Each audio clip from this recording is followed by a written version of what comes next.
Hey, what's going on out there? I would like to welcome every single one of you to Water Your Soil. So, before we get into the video, if you're new here, I have two rules over at this channel. The first rule is for you to always use your own discretion when it comes to credit cards, your credit report, your credit score. The second rule is for you to always verify whatever it is you learn, whether it's on this channel, another channel, or anywhere. That should be a rule of life, to always make sure you verify whatever it is you learn. Now, getting into the video, this is going to be about a new article from CNBC. And the article is new, like days new, and it's based on an analysis that was done on the 16th of February, which is actually yesterday. So it was done by the Consumer Financial Protection Bureau.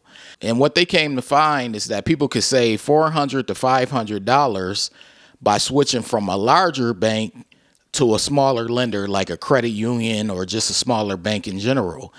And the article highlights some things that I'm going to talk about, because the article mainly focuses on the benefits of switching from a larger bank to a smaller bank or a credit union. And what I'm going to do in this video, I'm not only going to talk about what they highlighted as a benefit, I'm also going to talk about what I believe are cons to this. And if you're someone that's new to this channel, what I like to do over here at Water Your Soil, I tell the news often. I like to tell the news for a specific reason. I focus on not just credit cards and the great benefits that come along with having a credit card and using a credit card correctly. I also focus on credit scores, FICO credit scores to be exact. So you get the best of both worlds over here. So oftentimes I have to keep both in mind, both credit scores and credit card benefits in mind.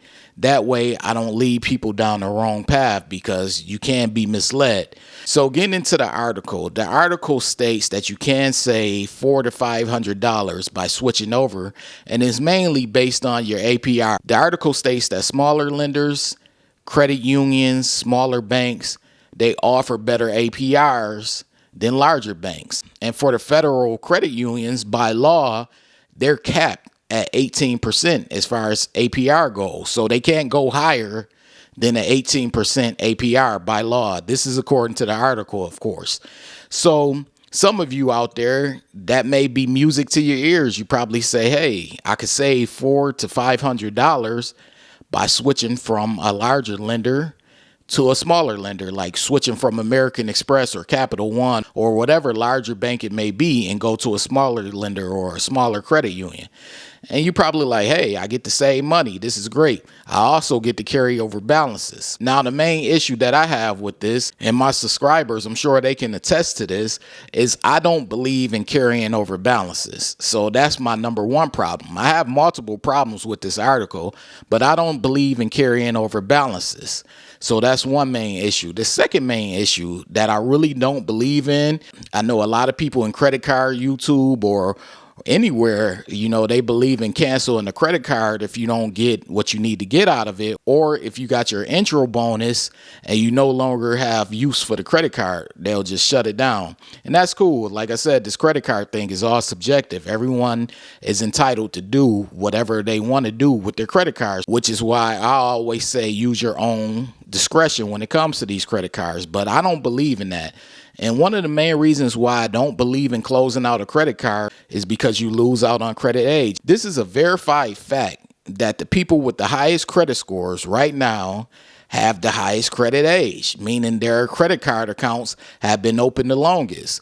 This is proven by Experian, Equifax, and TransUnion. You can research it for yourself. In fact, I advise you to go and research this. The people with the highest credit scores have the longest credit age. And that's not by mistake, that's by design.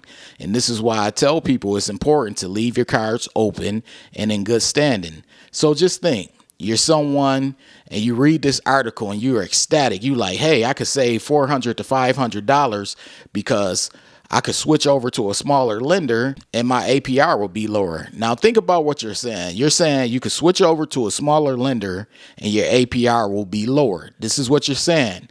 However, what you're not remembering is you're already currently planning on carrying over credit card balances, because if you don't carry over credit card balances, APRs are irrelevant. And that's even mentioned in the article. It's really no point of worrying about an APR if you don't plan on carrying over balances. If you pay your balance in full on a month-to-month basis, you don't have to worry about APR. You don't get hit with APR. So it is irrelevant if you don't plan on carrying over balances. But if you do plan on carrying over balances, and that's for those of you who would be ecstatic about something like this, you're already losing money because you're carrying over balances and you're paying interest on a credit card already. So while you're thinking like, hey, I'll save $400 to $500, yeah, but guess what? You're already losing money. So the article mentions how it saves people money, but the article also mentioned how larger institutions, while their APRs tend to be higher, they also offer better rewards. Now, that's part of the cons that I'm going to get into right now in regards to this article. I'm going to leave the link in the description box below. That way you can all read it and check it out for yourself. But the cons that I have is, number one, this will have an impact on your credit score in a negative way, more than likely. If you cancel out your older card, let's say you had a card with Bank of America, Capital One, Discover, Amex, Chase, whoever, whichever larger bank and larger lender. Let's say you had a credit card with them and you cancel it. It's going to show a cancel and close card on your credit report, which usually has a negative impact on your credit score.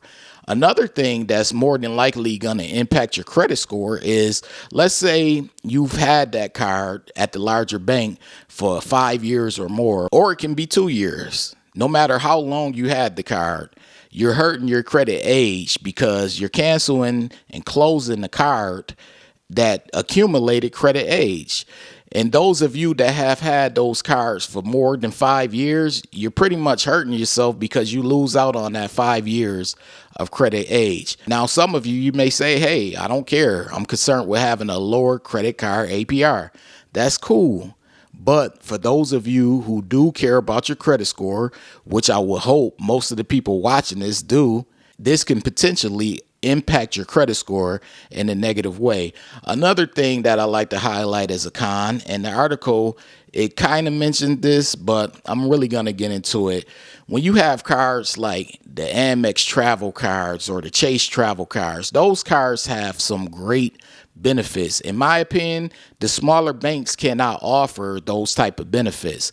Another issue that I have is when you close out your card with a larger lender to go to a smaller bank or credit union, you're closing out that card.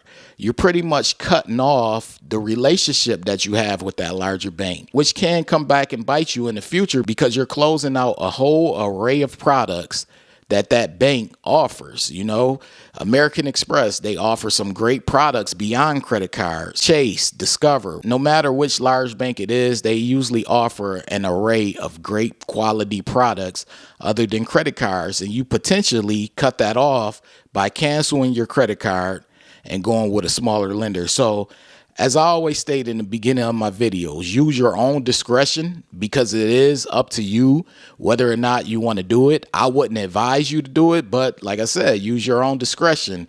It's all up to you. But while you may save that $400 to $500 per year, it can also come back and bite you. So I always like to let people know over here at this Water Your Soil channel, pay off whatever you spend. If you spend $500 on your credit card, once you receive your statement, pay that $500 off in full. Some people like to pay before their statement. Whichever way you do it, make sure you're not carrying over balances.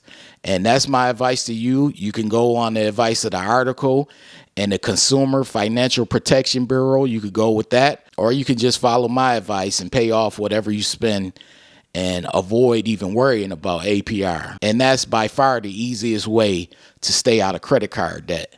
But anyways, if you're new here and you're feeling the vibe, this is Water Your Soil.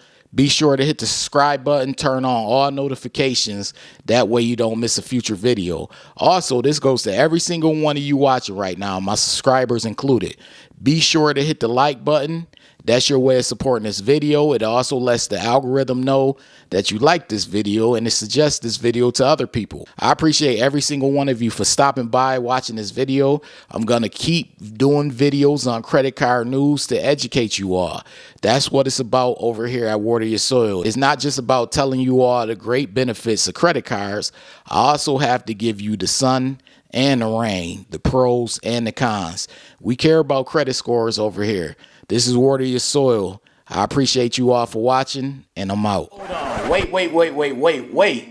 Before you leave, be sure to check out the description box below. That way you can have all the credit resources from Water Your Soil. Also, be sure to hit the subscribe button, the like button as well, all right? In the description box below, I always tell people, check out the description box below for extra resources from Water Your Soil. Part of the description box also showcases my book that I have. I have a book. It's been out for a while now. It's been out for years. It's titled Strategies to Master Credit. The book is available. It's on Amazon. It's on Barnes & Noble. Most online bookstores have the book. And the book is basically about how FICO credit scoring works. Once you understand how FICO credit scoring works, you're pretty much on your way to helping yourself build, develop, and maintain a good credit score. So check the book out whenever you get a chance.